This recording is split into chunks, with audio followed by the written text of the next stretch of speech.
Hello everyone, Jharkhand face में आपका स्वागत है। झारखंड फेस के हिस्ट्री वाले सीरीज़ में हम लोग अगला वीडियो लेकर के आ रहे हैं। हम लोग लास्ट वीडियो में हम लोग झारखंड के धार्मिक आंदोलन को देख चुके थे। उनमें हम लोग ने बौद्ध धर्म के कुछ कुछ टॉपिक्स देख चुके थे। चलिए उसमें हम लोग आगे देख रहे हैं। लास्ट में हमने कुछ कुछ टॉपिक्स जो देखे थे उसमें हम लोग कुछ रिकैप्चुलेट कर लेते हैं। और जिस किसी ने भी चैनल को सब्सक्राइब नहीं कर लिया है, लेटेस्ट अपडेट के लिए हमारे चैनल को जरूर से जरूर सब्सक्राइब कर लें। हमने जो जैन धर्म का जो सबसे इम्पोर्टेंट प्लेस है वो है पारसनाथ। प्रशवनाथ के जब उसने निर्वाण प्राप्त किया पारसनाथ की, तो पारसनाथ सबसे ऊंची चोटी है, आपको सभी को पता है।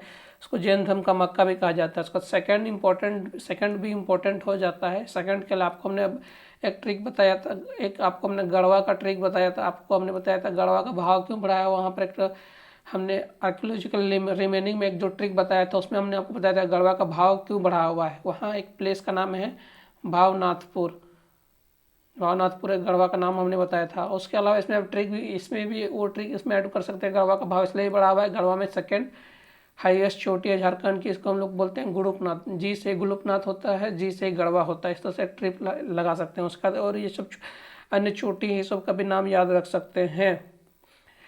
अजीतनाथ, संभवनाथ, अभिनवनाथ, सुमितनाथ, प्रभुनाथ, सुपर्वनाथ, चंद्रनाथ, सुविधानाथ, शीतलनाथ, श्रेयसनाथ, विमलनाथ, अनंतनाथ, धर्मनाथ, शांतिनाथ, कंतुनाथ, अहर्तनाथ, मलिदनाथ, मुनितनाथ, नेमितनाथ और प्रशवनाथ।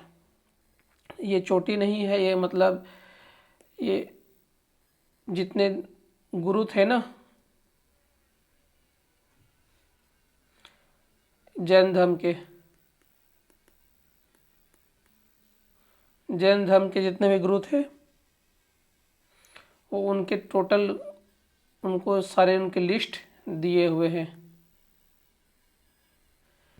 इसमें से आप हम लोग इन्हीं के नाम पर के ये पारसनाथ का नाम पड़ा, प्रशवनाथ के नाम पर ही पारसनाथ का नाम पड़ा हुआ है। उसके अलावे देखिए ये पैलेस बहुत ही इम्पोर्टेंट हो जाता है। कुछ ऐसे पैलेस जिसमें दोनों के अवशेष पाए हुए हैं, बौद्ध धर्म के भी और जैन धर्म के भी। तो इसका आपको हम ट्रिक बता दे रहे हैं। जो पैलेस जैसे होता है ना, क्लास में जो स्टूडेंट थोड़ा सा वीक होता है उस पर ज़्यादा ही ध्यान दिया जाता है। तो झारखंड का वैसा जिला जिसमें अनुसूचित, देखिए इस चीज़ को कोई भी पर्सनली ना ले, कोई भी इस ट्रिक है, बस ट्रिक को पर्सनली ना ले, बस इसको याद करने के पर्पज से आपको बताया जा रहा है। झारखंड का एक अनुसूचित जिला है, मतलब अनुसूचित जाति वहाँ पर पाई जाती है। मीन्स शेड्यूल का है। झारखंड में सबसे ज़्यादा शेड्यूल कास्ट कहाँ पाई जाती है? चतरा में। तो मतलब ये मतलब अनुसूचित जातियों के विकास के लिए दोनों धर्मों ने बहुत ज़्यादा विकास किया। आपको ट्रिक से याद रखना है। अब कोई लोग इस सेंस में लेंगे कि हम लोग अनुसूचित जाति को ऐसा मानते हैं वैसा मानते हैं, दिमाग में इस तरह का कीड़ा ना पालें। जो ऐसा पाल रहे हैं तो उसका कीड़ा आप लोग जा करके अपने दिमाग में थोड़ा सा साफ करने के लिए कहीं और चले जाएं, तो उस तरह कीड़ा ना पाले। बस ये एक ट्रिक है, आपको हमने ट्रिक के बेसिस से बता दे रहे हैं। चतरा में बौद्ध धर्म और जैन धर्म दोनों का संबंध चतरा से है। कोल्हुआ पहाड़, चतरा कोल्हुआ पहाड़, या तो चतरा याद रखिए तो कोल्हुआ पहाड़। चतरा तो एटलीस्ट आपको याद रहना ही चाहिए। कोल्हुआ पहाड़ अपने आप आपको याद आ जाएगा, चतरा का कोल्हुआ पहाड़। यहाँ पर दोनों धर्म का संबंध है। और दोनों धर्म क्यों गए थे? क्योंकि अनुसूचित जाति वहाँ पर सबसे ज़्यादा पाई जाती है झारखंड में। उन दोनों का विकास के लिए आपका ट्रिक है, आपको अपने आप याद आ जाएगा एग्जाम में। ये 10वें तीर्थंकर, ये आपको याद करने का जरूरत नहीं है। शीतनाथ, जैसे यहाँ हमने देखा था ना, ये जैन धर्म के 10वें तीर्थंकर शीतनाथ को ज्ञान की प्राप्ति हुई थी।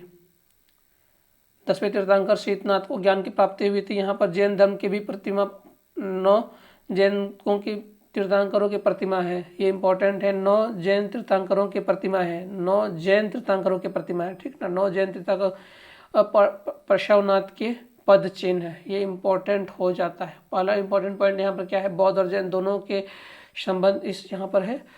कोल्हुआ पहाड़ से दोनों के संबंध है। यहाँ पर 10वें तीर्थंकर शीतलनाथ को ज्ञान की प्राप्ति हुई थी, शीतलनाथ को। और यहाँ पर 9 जैन तीर्थंकरों की प्रतिमा है। और प्रशवनाथ जिन्होंने पारसनाथ जिनके नाम पर पढ़ा, जहाँ पर पारसनाथ ने निर्वाण प्राप्त की थी, उनका यहाँ पर पद चिन्ह भी है। इसलिए ये इम्पोर्टेंट हो जाता है। चतरा का कोल्हुआ पहाड़, इसे क्वेश्चन पूछे जाने की संभावना है। सिंहभूम का बेनू सागर आपको हमने बताया था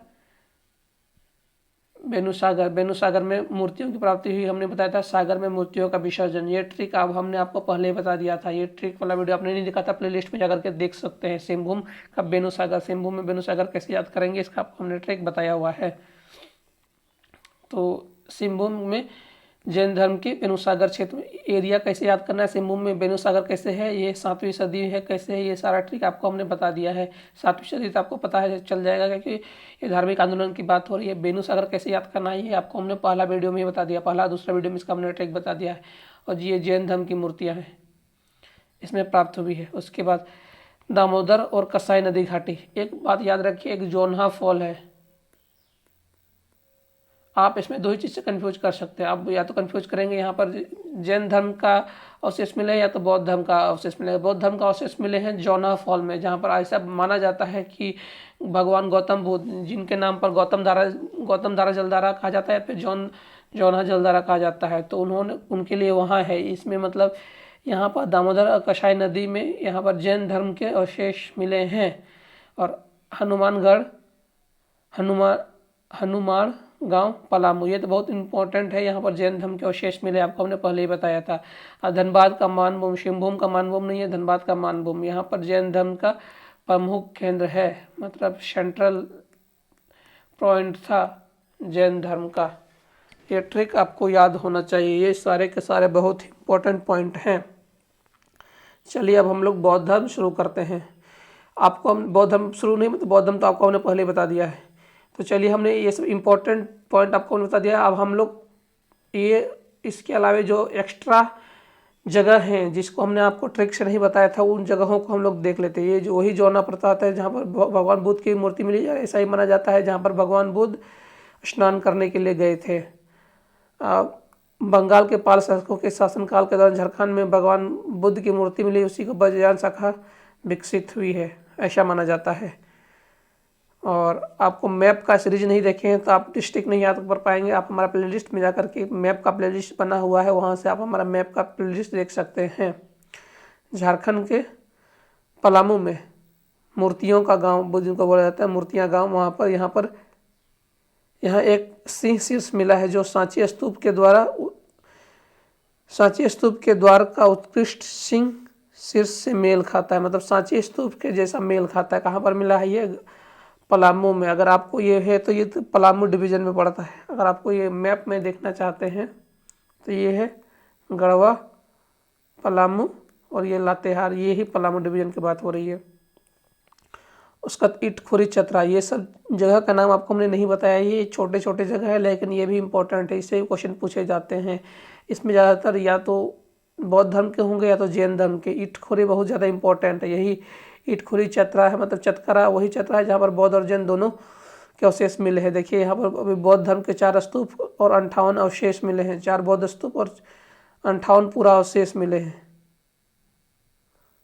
ये बहुत ही इंपॉर्टेंट है। सूर्यकुंड का आपको हमने ट्रिक बता दिया था, हजारीबाग, ये आपको हमने ट्रिक बता दिया था। आप यहाँ पर बौद्ध की प्रतिमा मिली, आप ट्रिक जाकर के देख सकते हैं। सूर्यकुंड का हजारीबाग, सूर्यकुंड कैसे याद कीजिएगा, हजारीबाग का सूर्यकुंड, यहाँ पर भी बुद्ध की प्रतिमा मिली हुई है। सीतागढ़ हजारीबाग, ये इसका भी आपको हमने ट्रिक बताया दिया है। यहाँ पर बुद्ध की 4 आकृति वाला एक स्तूप मिला है, 4 आकृतियों वाला एक स्तूप मिला, ये भी इंपॉर्टेंट है। 4 आकृतियों वाला मतलब अलग डिस्क्रिप्शन है बुद्ध की प्रतिमा का, मतलब ये क्वेश्चन पूछा जा सकता है। यहाँ पर बुद्ध विहार का उल्लेख फाहियान यात्री के द्वारा है, ये भी क्वेश्चन, ये ज़्यादा पूछे जाने के चांसेस है। सीतागढ़ हजारीबाग, सीतागढ़ कहाँ है, हजारीबाग, ये क्वेश्चन पूछा जा सकता है। या फिर दूसरा क्वेश्चन पूछा जा सकता है कि 4 आकृति वाला बुद्ध स्तूप कहाँ मिला है, ये सीतागढ़ हजारीबाग में मिला है। यहाँ पर बुद्ध विहार और फाहियान, ये दो जिक्र है, यहाँ पर ये क्वेश्चन पूछा जा सकता है। करवा गाँव गोड्डा, यहाँ पर बुद्ध की अस्थिमा मिली है, ये एक्स्ट्रा है, इसका आपको हमने ट्रिक नहीं बताया, आपको एक्स्ट्रा ही याद रखना पड़ेगा, सारा ट्रिक्स आप पॉसिबल नहीं है। एक है दियापुर दालमी, धनबाद, दियापुर दालमी, यहाँ पर बुद्ध स्मारक प्राप्त हुआ है। यहाँ पर बुद्धेश्वर मंदिर निर्मित है, यहाँ पर बुद्धेश्वर मंदिर निर्मित, बुद्धपुर में बुद्धेश्वर मंदिर निर्मित है, यह दामोदर नदी पर है। जनरली आपको हमने बताया था दामोदर नदी किसके लिए है, जैन धर्म के लिए, लेकिन जहाँ पर बुद्धेश्वर, बुद्धपुर और बुद्धेश्वर के बाद वहाँ पर दामोदर का एक नदी के किनारे एक मंदिर भी है, बौद्ध स्थल है दामोदर नदी के। ये जो आपको हमने बताया था दामोदर और कसाई नदी पर जैन धर्म है, लेकिन स्पेशली कुछ कुछ पॉइंट्स पर जैसे दियापुर दालमी में वैसा कहीं कहीं पर बुद्ध के भी स्मारक मिले हैं, मतलब प्रतिमा निर्मित मिली हुई है। इसके बाद बेलवा दाग खूंटी, बेलवा दाग खूंटी लोहा गड़ा है खूंटी से, बेलवा दाग खूंटी, इसमें यही वाला है खूंटी, वही जो लैंडलॉक्ड जिला है झारखंड का दूसरा लोहरदगा खूंटी में, वहाँ पर भी भगवान बुद्ध का विहार के अवशेष मिले हैं। इसका इचगड़ा सरायकेला, ये भी इम्पोर्टेंट सरायकेला खसवा, यहाँ पर बुद्ध यहाँ पर भी बुद्ध देवी तारा की मूर्ति मिली है, बुद्ध और देवी तारा की मूर्ति मिली हुई है। रांची संग्रहालय में ये अभी भी संरक्षित है। ये इचगड़ा वाला भी इम्पोर्टेंट है। ये सीतागढ़ पहाड़ और ये इचगड़ा सरायकेला खसरवा ये इम्पोर्टेंट है। और घोलमरा यहाँ पर पुरुलिया के निकट है, यहाँ पर भी बुद्ध की प्रतिमा मिली है। एक पटम्बा गाँव जमशेदपुर, यहाँ पर भी बुद्ध की 2 प्रतिमाएँ मिली है। एक है कंटू गाँव गुमला, ये भी बुद्ध, ये कंटू गाँव गुमला इम्पोर्टेंट है। इचगड़ा इम्पोर्टेंट है, दियापुर इम्पोर्टेंट है, और ये सीतागढ़ इम्पोर्टेंट है। और ये पलामू वाला जहाँ पर शीर्ष से जिसका सांची स्तूप से मेल खाता हुआ प्लेस इम्पोर्टेंट है। उसके अलावा इम्पोर्टेंट तो आपको सारा रखना है। उसका ये ईटाखोरी वाला भी इम्पोर्टेंट है, जहाँ पर 58 अवशेष और 4 बुद्ध के स्तूप चतरा वाला इम्पोर्टेंट है। तो ये इम्पोर्टेंट है। पलामू में जिसमें सांची स्तूप से मेल खाता हुआ एक ये मिला है, अवशेष मिला है। ईटाखोरी में 58 और 4 बुद्ध स्तूप मिले हैं ये। और ये धनबाद में ये बौद्ध स्मारक मिले हैं। बुद्धपुर में बुद्ध मूर्ति मिली है। ये बुद्ध दामोदर नदी के किनारे ये वाला एक इचागढ़ा सरायकेला खसवा में बुद्ध और देवी तारा देवी की मूर्ति मिली है। और राज्य संग्रहालय में ये इम्पोर्टेंट है। उसके अलावा बाकी आप देख सकते हैं। तो ये वीडियो हमारा लंबा हो रहा है, तो इस वीडियो में इतना ही। तो प्लीज़ हमारे चैनल को लाइक शेयर और सब्सक्राइब कर दें। आपकी कोई क्वेरी हो तो कमेंट सेक्शन में दिया। इस वीडियो को देखने के लिए आपका बहुत बहुत धन्यवाद।